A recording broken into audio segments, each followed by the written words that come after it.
Good afternoon, everyone. Thank you for joining us today. My name is Alice Melsner, and I'm the CEO of the San Bernardino County Medical Society. And we are so excited that you are joining us for this very informational webinar, which has some wonderful content. And we do want to encourage this to be an interactive session. So if you have questions throughout the presentation, please feel free to enter them into the chat feature on your Zoom screen. Today's webinar is titled Climate Change, Health Harms in California and Health Benefits of Climate Action. And this is a project through Climate Health Now Coalition. And we're very honored to have as our facilitator, Javier M. Sanchez, MD, SBCMS President-elect, and chair of the CMA District 2 delegation to the House of Delegates. And our presenter will be Ashley McClure, MD, FACP, CMA District 9 delegation. So I'm going to go ahead and introduce our facilitator, Dr. Sanchez, to you, and then we're going to turn it over to him. Dr. Javier Sanchez is a family medicine physician at Southern California Permanente Medical Group, practicing in Redlands, California. He also serves as Assistant Clinical Professor of Family Medicine, University of California, Riverside, UCR School of Medicine, and he's the former Assistant Clinical Professor of Family Medicine at the Keck School of Medicine at University of Southern California, USC.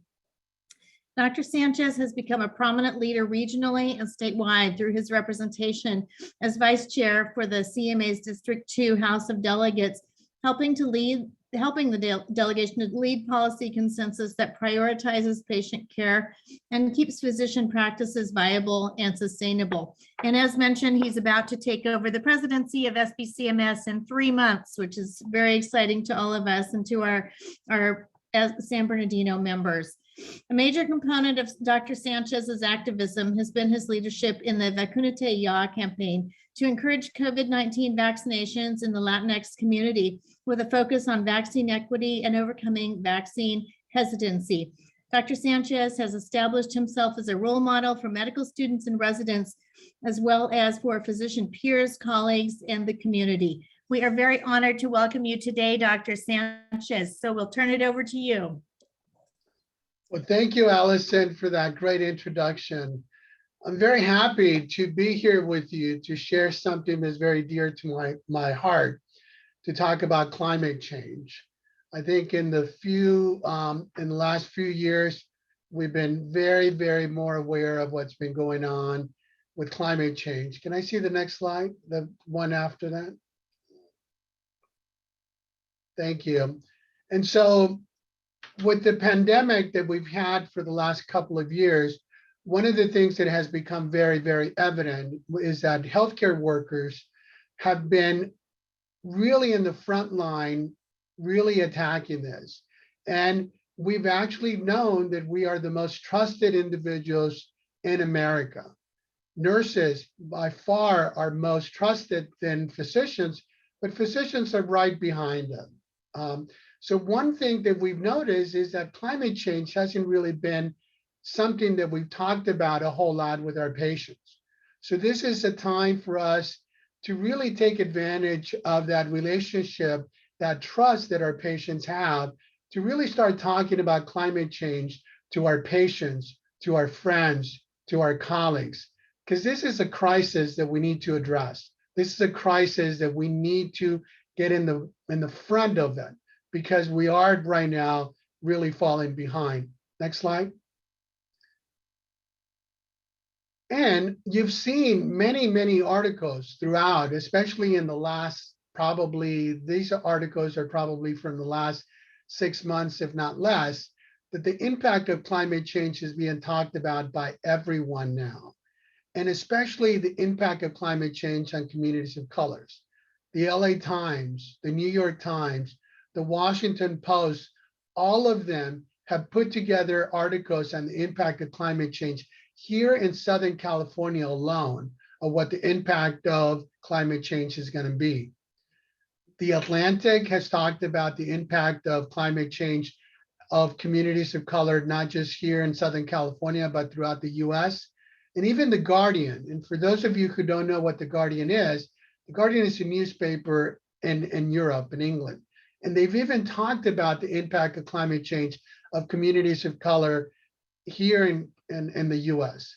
So everyone's talking about. So we need to address it. We need to really be in the forefront, and we need to take advantage of our trusted position with our patients, with our colleagues. So next slide, please. So it is my so I guess I have no relevant information to share, no conflict here with you. But I do want to take the opportunity right now to welcome a colleague of mine that I've been very close to in the last couple of years, because she was the one that introduced me to climate change and what the impact of climate change is having in our communities. And she was the one that really pushed me to become more active in this. Ashley McClure, she is from the Pacific Northwest. She went to medical school at Oregon Health and Science University.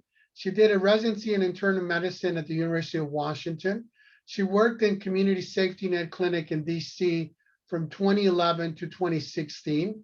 She's a Kaiser Permanente colleague of mine, but she's over with the Permanente Medical Group up in Northern California since 2016.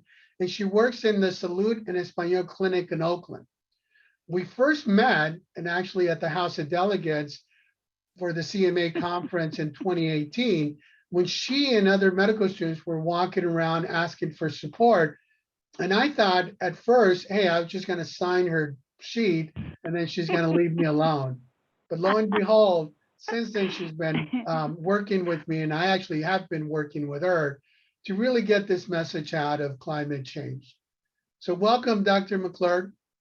That is funny. I remember the conference room it was October of 18, or 19, it was 19. And yeah, you never know which seeds are going to grow. So it's been an honor to work alongside you in CMA, and I'm happy to join you. So I'm calling from Oakland, California, and I'm also really honored. Actually, I want to call out that Dennis is joining us from CMA, who has climate in his very big portfolio in terms of lobbying there. So thank you for joining.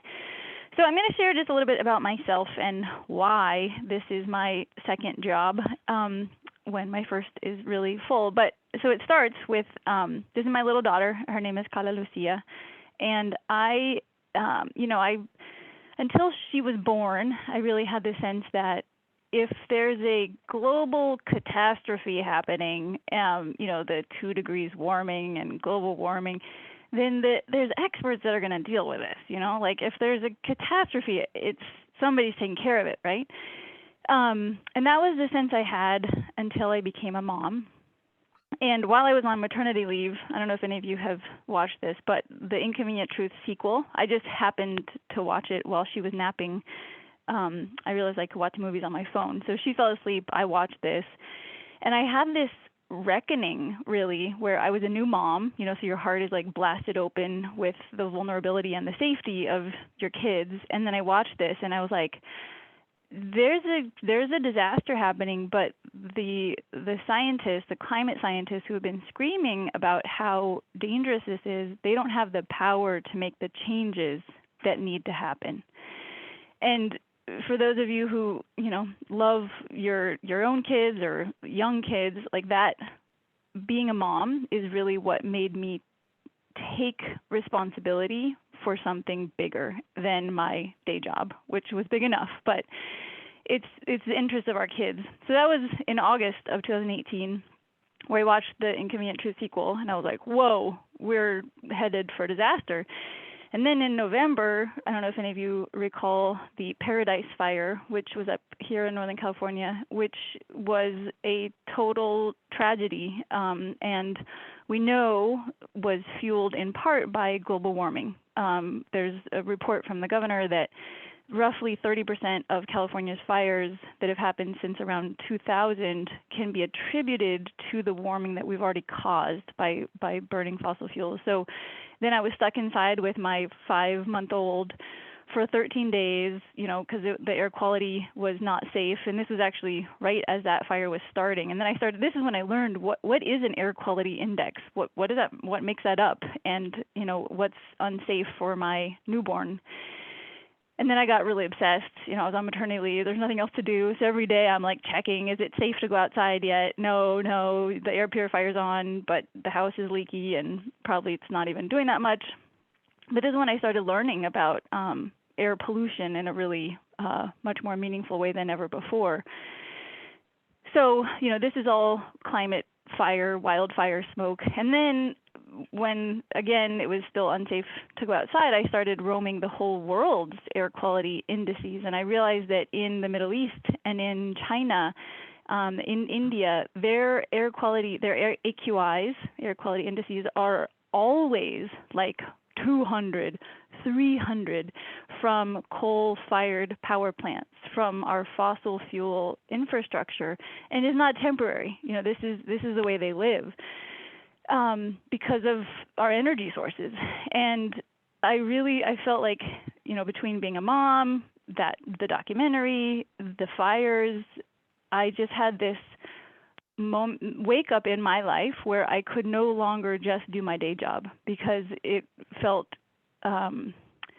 like I couldn't live with myself if I didn't take this on, because of everything that's at stake with my daughter and all of our children and all those to come. So it's a terrible, horrible metaphor, but it's also really, I think, relevant that, we all know that it's really unsafe to leave kids in hot cars on hot days. And I feel like collectively we are leaving all of our children in this hot car 40 years down the line, because we are not standing up to force the change that has to happen really quickly.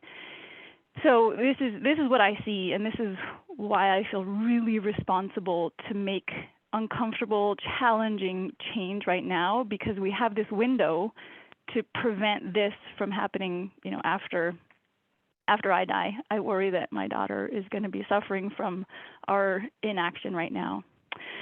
So it's a lighthearted lunchtime talk. I apologize.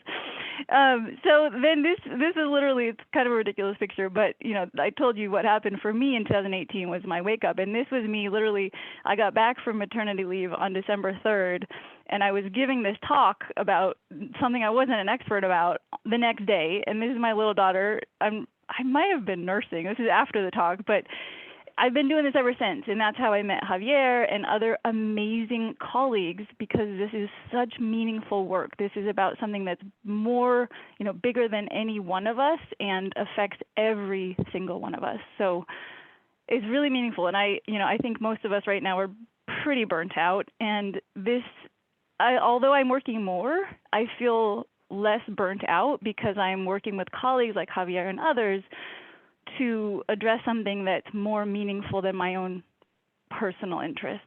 So on that note, I would love if anybody could share, if you want to speak it out, or if you want to, put it in the chat. Are you seeing any impacts that you think are related to climate change, the climate change we've already caused, in your patient care? Anything that you have a hunch or you're sure, either way is fine, but what kinds of things, if you're seeing any already, I'd be really curious to hear that.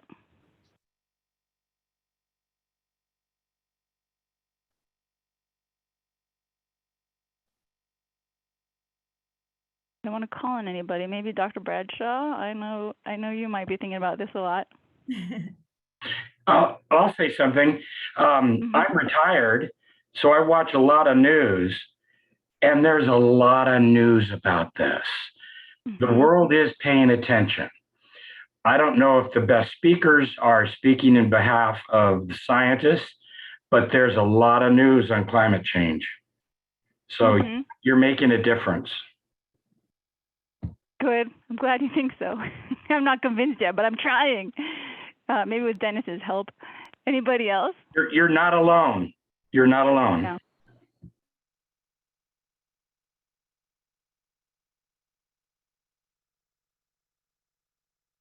So maybe the quiet reflects the fact that, so I see Brandon said, I'm only a medical student, but I know that childhood asthma is on the rise, and mosquito-borne illnesses, for sure, is changing their geographic reach, and that's definitely true. And Brandon, I feel you. I'm not a climate scientist, and I think, part of why not everybody's speaking up is because this is new information for us to weave in to our clinical, decision making and diagnosis, which I think is why we're doing these educational, opportunities through CMA and other avenues, is because it's new, and we have to help each other learn about this. And the science is there. Like the patient population health impacts are already being seen.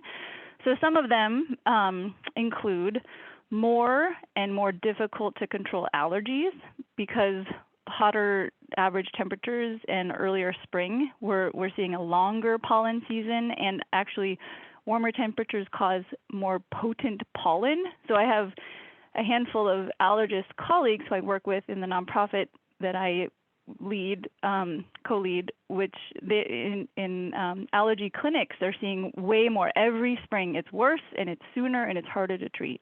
And that's real. That's because of global warming. Similarly, whether it's because of pollen counts or air quality, we're seeing higher, like Brandon said, more frequent asthma flares because of high air quality index days. Just higher temperatures often can be enough to trigger asthma, and more fire smoke for the other reasons. So asthma and COPD, of course, we're seeing more frequent exacerbations because of the global warming that we've already caused. This is also very real: climate-related anxiety, depression, hopelessness. I have so many patients who are like, I don't know if I should have a kid. Like, what am I going to leave them to? And I had the same feeling, which is loaded, and there's, of course, no right answer. But people are feeling this in a visceral way, that we're running in a very unsustainable direction, and I think that has major impact. And then heat-related illnesses, which we'll talk about, which is especially relevant for where you all live. Heat-related illnesses, especially in outdoor workers, folks who have kind of chronic medical diseases, or kids who play sports on those high, those heat event days, those more frequent heat waves. We're seeing more heat cramps, heat-related illnesses, which we're going to see more and more of. So these are just a few that are very relevant for us in California. And the science is rock solid that these are related, and that climate is the root cause of each of these getting worse. So this is a way to try to visualize the kind of two key pathways through which burning fossil fuels, coal, oil, and gas are affecting our health, which is hard to capture because it's a health risk multiplier. But so the first pathway is, as we burn diesel and coal and oil, out of those tailpipes, or the stacks on the factories, carbon dioxide and other greenhouse gases come out, which acts like a blanket to our planet and traps the sun's heat, causing it to be like a greenhouse, and causes the warming that we've already had, which is a health risk multiplier. So there's myriad ways that a hotter planet affects our health. So that's the one pathway, which I'll talk more about in a second. And then the other pathway is just, living beside, like I live in the Bay Area. We are a oil refinery hot zone. So the Richmond Chevron refinery up the freeway from my house, the freeway is also a hot spot. The freeway that I live too close to, and the diesel pollution out of that, the gas pollution out of that, it releases things like particulate matter and nitric oxides and other particle pollutants, which locally harm our health. There's amazing research in the New England Journal in the past year or two about how particulate matter increases all-cause mortality, and that's related to burning fossil fuels and refining it and extracting it. All of those are places where particulate matter is emitted. as a little story, so like I said, I live, I don't know, 7 blocks from like basically the freeway that comes off of the Bay Bridge. And because of what I think about all the time, when I'm on my bike with my daughter, when I'm passing that freeway, all I can think about is the particulate matter, which we can't see, but we're breathing and is harmful to our health for many, many reasons.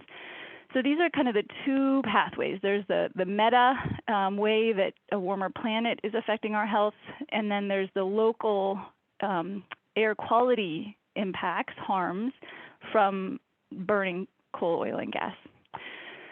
So we all, in our training, we often use acronyms to learn new information. So this image is from somebody I admire a lot, and if anybody's into TED Talks, Dr. Cheryl Holder has a really, really, really good TED Talk.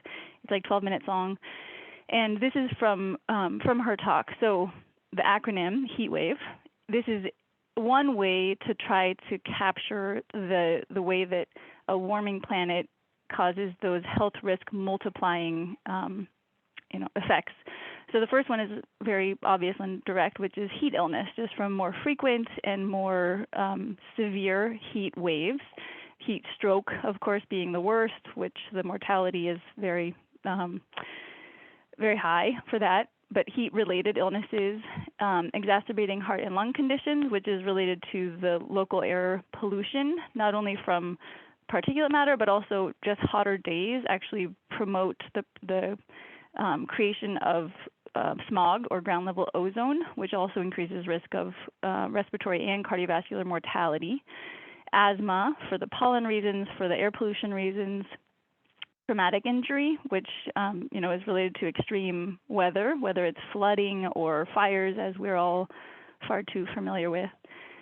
Water and foodborne illnesses, allergies, like I talked about earlier, vector-borne diseases, like Brandon put, we're seeing Lyme more, we're seeing Zika, we're seeing, COVID related to wildlife not having any wild places left.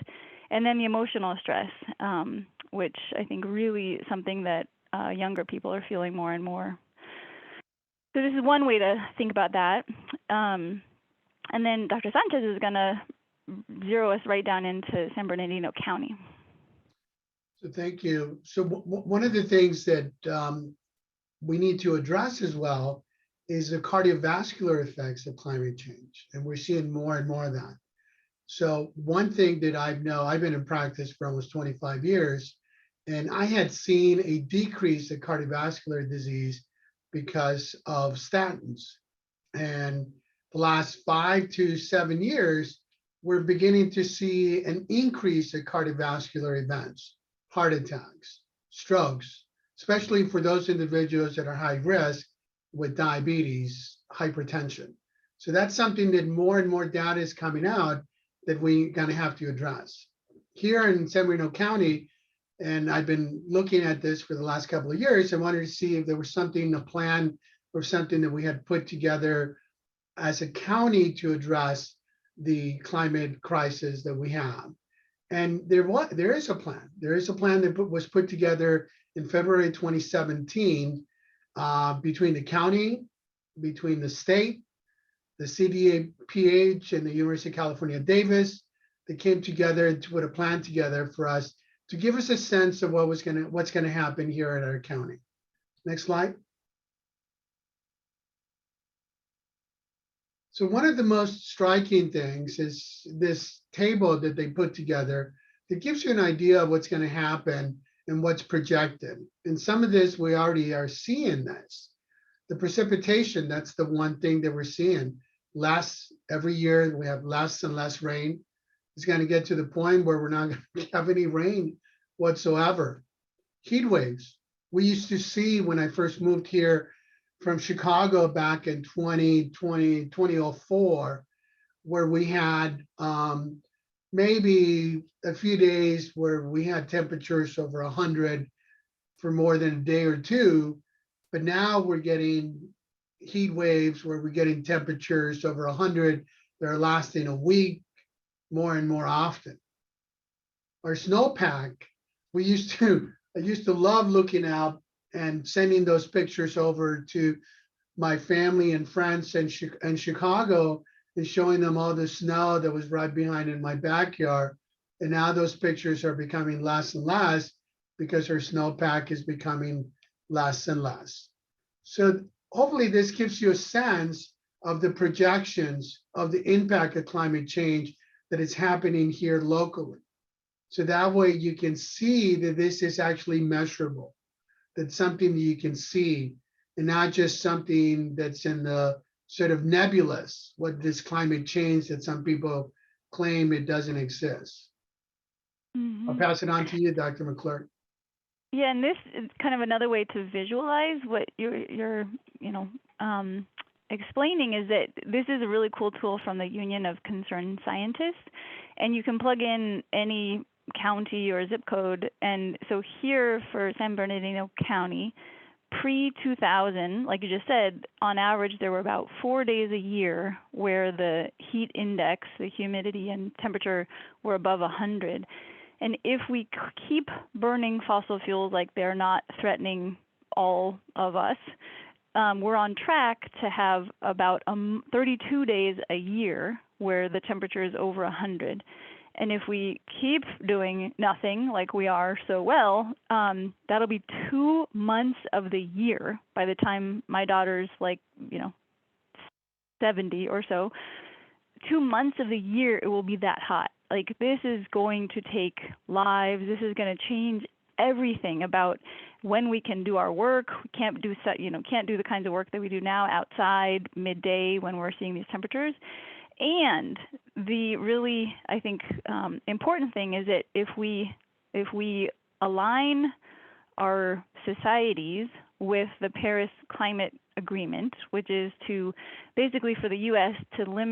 to reduce our greenhouse gas emissions by half in the next 8 years, and then get to a zero carbon or at least carbon neutral world by 2050, we can prevent this 2 months a year over 100 and keep it to about 3 weeks a year. So this is, we're at this choice point, but this choice point is a vanishing window. And if we keep doing nothing, we're going to, get hotter and hotter, obviously. So that's why the next 8 years are critical for us to make the kinds of changes that are very challenging and unprecedented, but absolutely necessary. And I think about this, a lot with Dr. Sanchez and your vaccine work and the COVID pandemic. Like, this is about flattening the curve. This is about using science to act appropriately, urgently, to reduce the harm in the future, which is hard because we are, emotional creatures, and our next, this week is much more important than a decade from now, which is hard, but we know that the science is there to guide us to protect our loved ones, basically. So I'm going to try to shift towards, because we're those emotional creatures, and it's hard for us to make decisions based on just science and, for things that are in the future, which is easy to discount. The flip side is that it's very clear, there's lots of science to support that climate action, especially equitable climate action, that basically moves away from burning fossil fuels, and I'll talk about more, have immediate health benefits, health co-benefits. So you act on climate, you immediately have cleaner air. You act on climate, you immediately have lower temperatures because you're planting trees, which actually dampen heat waves. So this is a very, very helpful frame because the benefits are immediate. They're not 30 years down the line. And as health professionals, which, as Dr. Sanchez was talking about, we are uniquely trusted. So when we as uniquely trusted messengers can frame climate not as about polar bears, but about your child's breathing well, like that helps to motivate in the way that we really drastically need. So I couldn't more highly recommend this report that came out just a couple months ago. So the Medical Society Consortium on Climate and Health is awesome, and they're a federal Well, they're a national consortium. The AMA is a member. Actually, the CMA is an affiliate. And maybe San Bernardino County could become an affiliate is one of the suggestions I'll make later. But they have a consensus statement, which is basically we need to align with the Paris climate goals to protect health. It's kind of that simple. And they came out with this report recently, which talks all about 5 different health co-benefits of climate action, which is in messaging, when we talk about the immediate co-benefits, it actually is much more effective at boosting support for action than if we talk about just the harms. So we're trying to use, what we understand about how people respond to messaging to get smarter than we have in the past.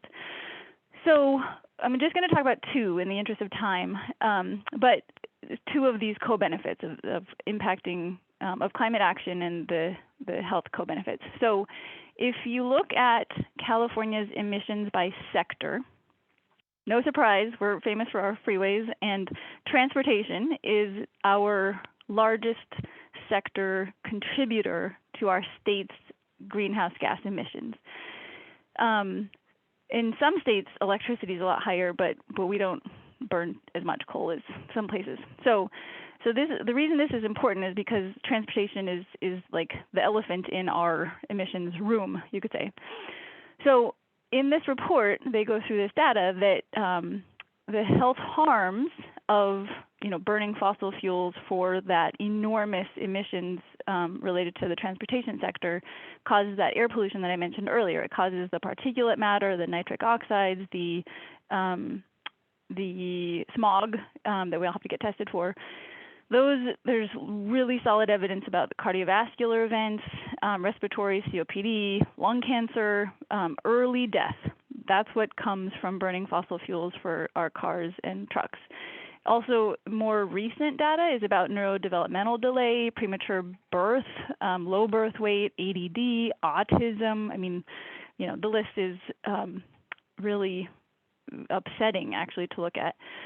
And additionally, not just the pollution, but car-centered transportation contributes to, I have so many patients that have they spend 3 hours in their car, and I'm like, when can you exercise? And I don't know, it doesn't fit.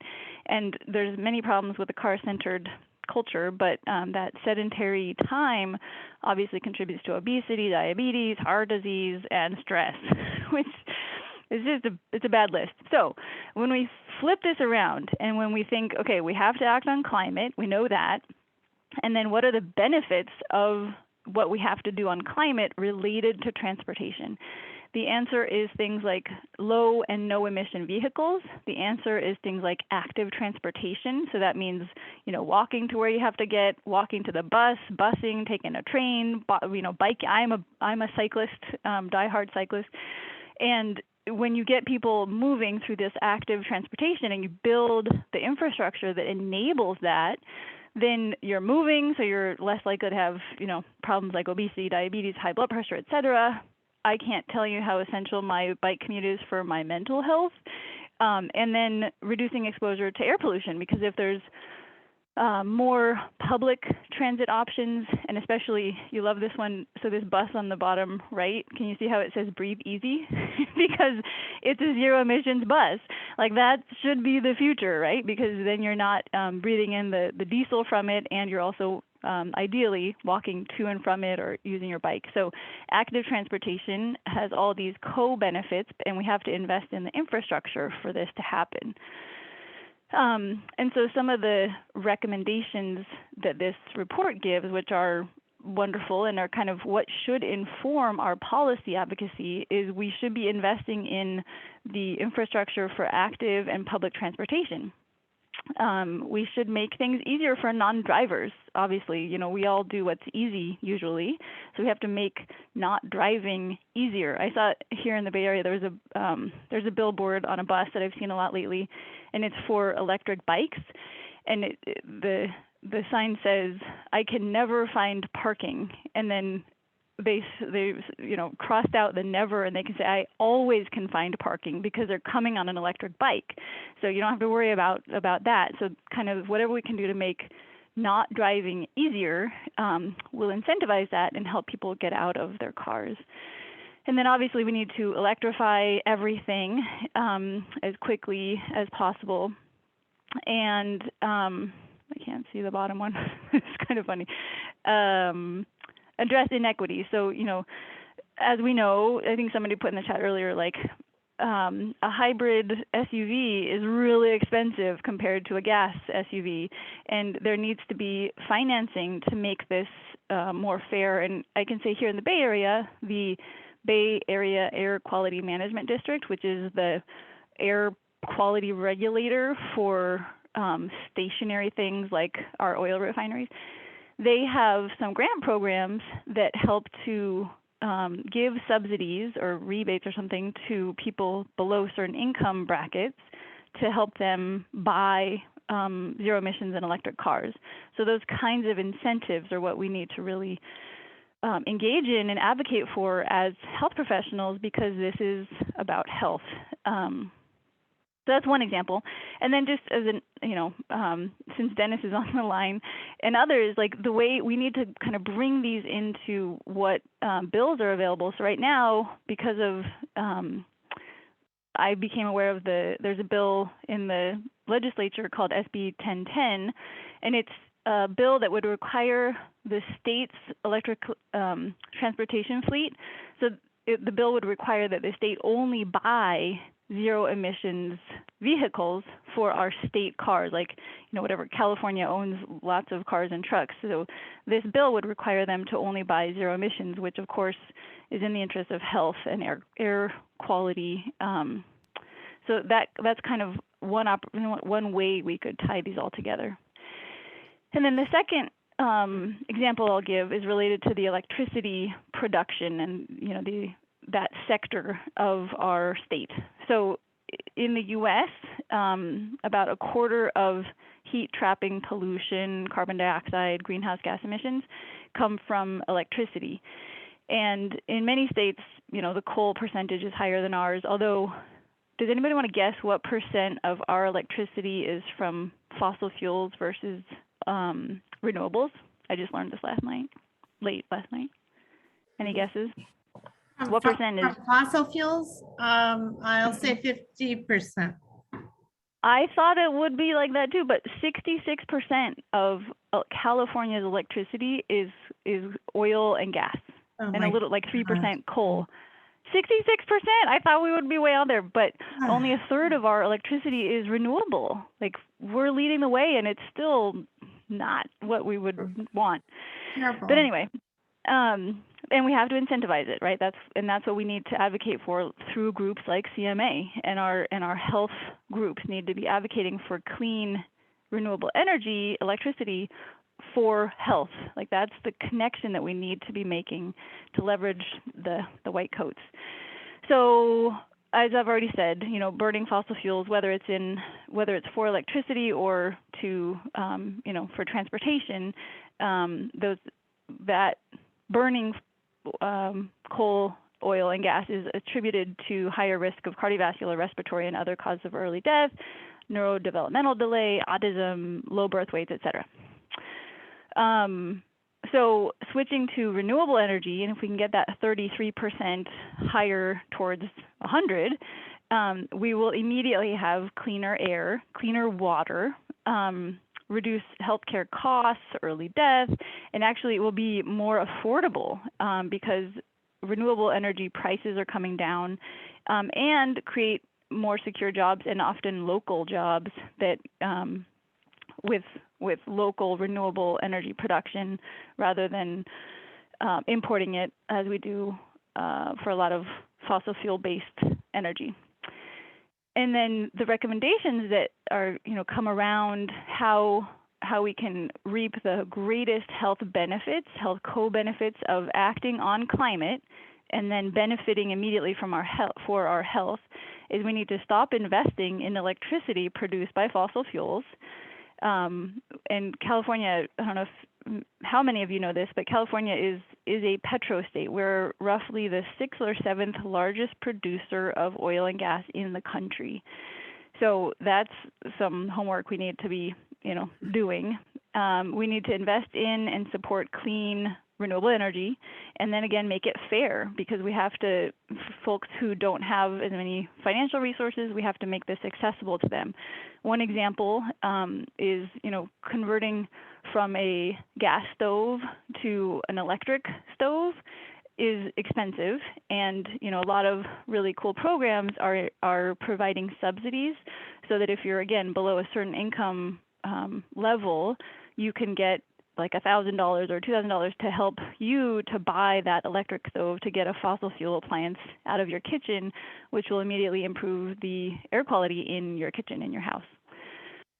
So there's a longer list than I have time to go through, but that's the idea, is that in order to build the kind of will that we need for climate action, if we as health professionals can really make this about immediately benefiting our health, that is what helps to boost support for bills like electrifying California's transportation fleet and others. So our role in the climate crisis is unique as health professionals, and I really was moved by a op-ed that Gary Cohen, who is he's the founder of Healthcare Without Harm. And earlier this year, he wrote in Health Affairs that climate change calls for a new Hippocratic oath. Like the risks have, logarithmically increased, and that in a warming and unequal world, it is impossible to tend patients' health without addressing the larger environmental and social context, and just as it would be absurd to ignore a raging pandemic. And I think, the work that Dr. Sanchez has done on vaccines, that's really what I see is we need to segue immediately from COVID to climate, as this, witty economist cartoon shows. We've just battled with COVID, but climate change is what looms larger. And if the health professionals who have committed to doing no harm and looking out for the interests of people, no matter their resources or backgrounds, if we're not the ones to stand up to call for this, threat to the health and safety of all of humanity forever, who's going to do it? And like Dr. Sanchez already said, when people are polled on what professions they trust the most, it's always nurses first, and then doctors, and then pharmacists. And this really comes with an enormous responsibility that we have to use that for the greatest good, which is basically climate action. And this is a way that I like to try to visualize our opportunity. So what we have is social trust. It's challenged right now, but it's still unique, and it's more than any other professions. That's what we have to leverage, and what we are leveraging in the interest of is human health and safety, and to make that more personal, like the health and safety of all of our loved ones. So it's very personal. And what we can do through groups like our medical societies for local kind of initiatives, and through CMA for state level initiatives, and through the Consortium for federal initiatives, is we can leverage that voice to call for climate action in order to immediately benefit health and then to protect health for the future. And again, I see that segue so close from calling for responding to the COVID pandemic with sheltering in place and all the precautions we had to implement to flatten that curve. We need to do that now for climate. So we have 14 minutes left, and all I'm going to talk about now is opportunities to collaborate, in the interest of climate action and protecting health. And Dr. McClure, I'm so sorry to interrupt you. There are a few questions and comments. Do you want to wait until the end, or do you want to go through them right now? Let's talk about how to collaborate first, and then we'll. I scheduled like 10 minutes or so for that. So no, you go right ahead. You're welcome. Okay. So the first one I mentioned. So the way I met Javier was I was in his district's conference room at the CMA House of Delegates, and I went around literally with a spreadsheet, and he wrote his name down. So he and I have been kind of a part of this grassroots, it's not official, grassroots climate champion group. There's over 100 of us now, and we meet almost every third, I'm sure, yes, okay, every third Friday at 12:30 to talk about how to work together within CMA to kind of advocate for legislation that would act on climate to protect health, education, different things. So you're welcome to join us. And the way Ashley, how many of the leadership is in this group? Vice President, great question. Chair of the board.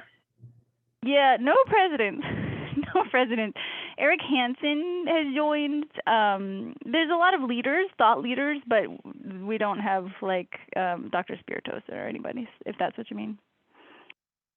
It's more grassroots than that, but we're building towards having people who really see climate as part of our responsibility in leadership roles, and that's actually part of it. So does that answer your question? So if you want to join, you're warmly welcomed to, and you could, Google this email, or you can just email. You can email me at ashhennessy@gmail, and I can add you. So that's opportunity number one, is just link arms, join us, and kind of, there's opportunities that come up through there. The second one, like I mentioned, so I'm a co-founder and co-executive director of a group called Climate Health Now. I mentioned the Medical Society Consortium on Climate and Health, and there are 18 state-level climate clinician groups. And for California, Climate Health Now is that group. So we are across the state. We have over 600 members. We are a community organizing group, and we're trying to kind of, help all of our colleagues feel like this is something they can engage in, that they kind of have enough knowledge to speak up about climate, because a lot of people, feel like they're not the experts, so who are they to say anything? But it's very meaningful community to be a part of, so I would welcome you. I think if you take a picture of this QR code, it will bring you to our member request form, and we would love to have you. Can anybody tell me if that QR code works? I just made it last night, so I hope it does.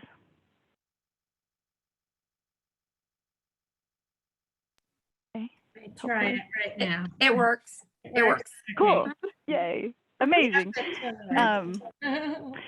And then the last idea is, like I said, so the CMA, AMA are affiliates of the Medical Society Consortium on Climate and Health.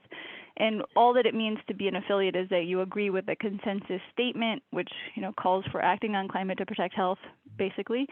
So one idea would be, if I don't know if the Medical Society would consider becoming an affiliate or a member, which is just a way to kind of plug in to share opportunities and kind of bring strengthen our coalition. So that was the last idea that I had, and that's it. So if I was going to actually go so far as to ask if anybody would be willing to raise their Zoom hand if you might consider joining Climate Health Now. Would anybody be interested in joining? Dr. McClure, you and with Dr. Sanchez's input, of course, too, through San Bernardino, we might want to put something together to invite the other medical societies to consider being a part of this, something a little more structured, and ask them to at least start attending some meetings. So maybe we can work on putting something together. We'll start with an email to raise some awareness, and then we could start putting something in our e-newsletter and that sort of thing. Yeah. Totally, and this didn't even occur to me until yesterday to think about. So I love that idea, and I think it's a really kind of welcoming way, I think, for us to start engaging, because they really are doing a good job, and you don't have to lead it to just join and start learning with them. Yeah, so exactly. that'd be great. Yeah. And I saw Anupam, thank you for raising your hand. We would love to have you. And then would anybody want to join the Climate Champion group that Javier and I, you could hang out with us every third Friday. We have a good time. So if you want to, you would be welcome. And then, yeah, joining the Medical Society Consortium. And also the Consortium just had their annual meeting a few weeks ago, and they do an amazing job with the agenda. There were legislative visits talking, of health professionals talking about the need for climate action to protect health with really good talking points. So that's all I have. I know there's some questions, and we do have some time, so I'm happy to have more of a discussion. That'd be great. I know you have questions, I'm sorry, but Allison, but are you pursuing Republican support as well? I am a Democrat, by the way. But are you are you getting some Republican support? Because this is bipartisan, period. Yeah, I mean, everybody gets COVID. Everybody's at risk from air pollution and fires. So absolutely, like this is a wide open invitation to collaborate in the interest of the safety of our kids. Whatever your politics, it's about safety. So yeah, we definitely. I mean, this has been politicized for financial reasons, profit interests, but it is political, but it's not partisan. Political contribution. Thank you very much. Yeah. So all comers, affiliated with a party or not. Yeah. Did you want me to go ahead and just go through the chat and ask the questions, or? That'd be great. Yeah, please do.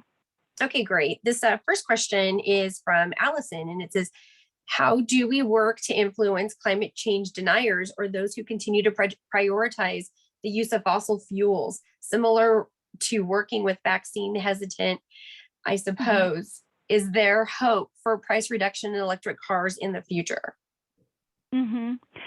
Yeah, these are good questions. I mean, I think the number of people who actually in California who actually deny climate change is a minority. They're a very vocal minority, but I think what's more effective and like actually a better use of our time is the people who realize that climate change is an existential threat, but who aren't yet engaged, like who don't yet know how to be a part of the solutions.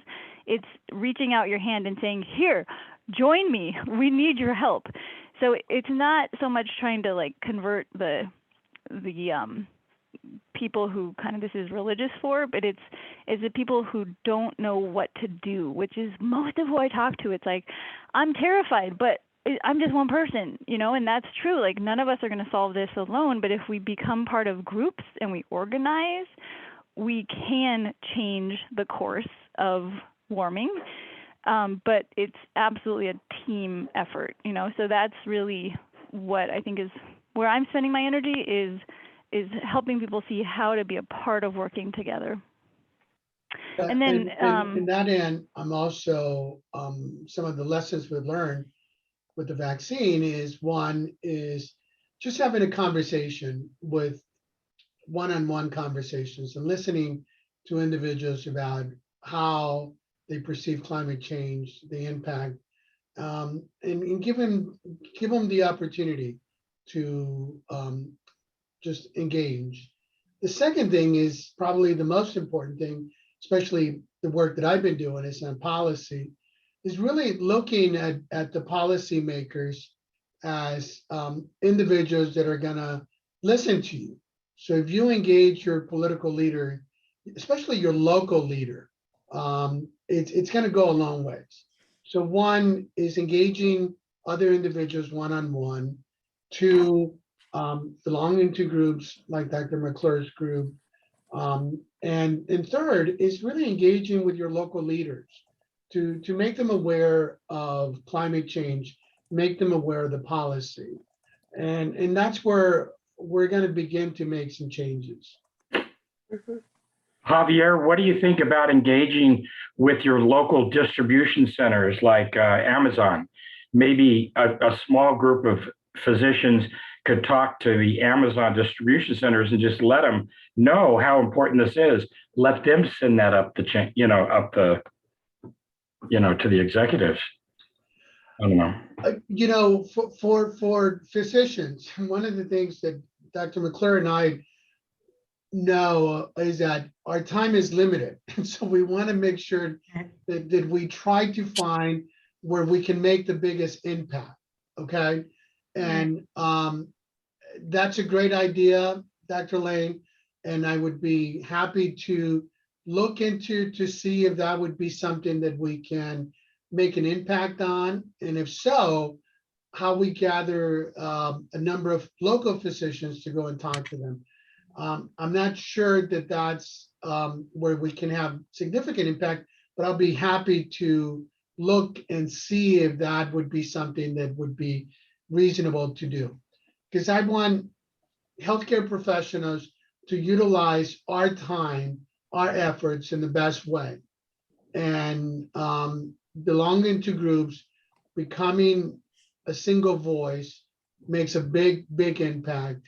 Having one-on-one conversations with other individuals, whether it's your patients, your friends, your colleagues, to teach them about how to get involved in climate change is another way. And then the third thing is that I've been trying desperately is really engage people in policy.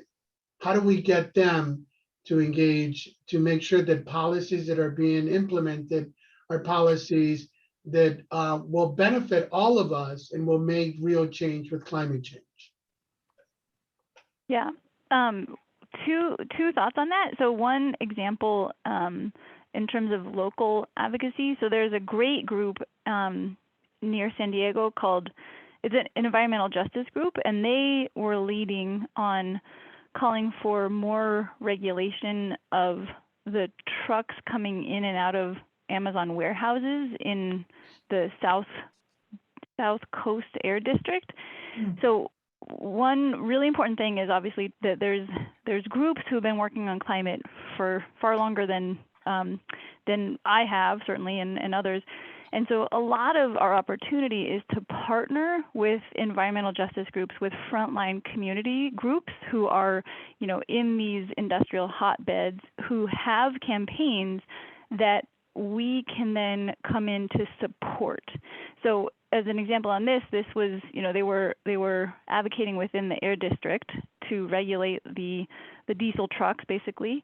And so what we did through Climate Health Now is we came in and we gave comment on the health impacts of what they were advocating for in a way that supported their work. And also, we didn't have to do the heavy lifting of organizing the whole campaign, but we could leverage our tool, being our voices, in the public comment period. So that's one example. And then somebody put in the chat about how many trees would you have to plant to dampen a heat wave, and I think this is out of that report I mentioned. So they actually did a study on a playground, and the playground without shade reached 114 degrees in September somewhere. When that when that park has one tree, it only reached 104 degrees. And then when there's a shade structure, not a tree, it also dampened it. So 10-degree different with one tree. And, that's kind of what we can multiply and should multiply all over the place. So, yeah. And then I saw Anupam. I would love to share if that's helpful anywhere. And really think this is the most important conversation really that we can be having. So I'd be happy to join any gathering. So unfortunately, we are at 1:30, but if our speakers or anyone else has more time, we would certainly fine with us, but I want to be respectful of everyone's time. Thank you. I have clinics, so I should run, but it's been a pleasure. I really, really appreciate this, Javier. I feel like you're a family member at this point. So happy to join again. And I think there's so much that we can do together. And I appreciate you all spending your hour, because I know time is precious. So thank you for spending it. Well, on behalf of the San Bernardino County Medical Society, I want to thank Dr. McClure. I want to thank Allison. I want to thank Soteria and Janice and Debbie for putting this together, because without their help, we wouldn't have been able to do this. I want to thank each and every one of you who showed up today to learn about climate change, to learn about what you can, how you can make a difference. We look forward to working with you. And we'd love to continue to work and develop a coalition with all of you to really continue to make a change. And again, thank you so much for coming. And if you have any questions, any concerns, feel free to reach out to us, to the San Bernardino County Medical Society, and we'll be happy to get back to you. So have a great day, have a great weekend, and thank you so much. Thank you. Thank you. Thank you, Dr. Sanchez and Dr.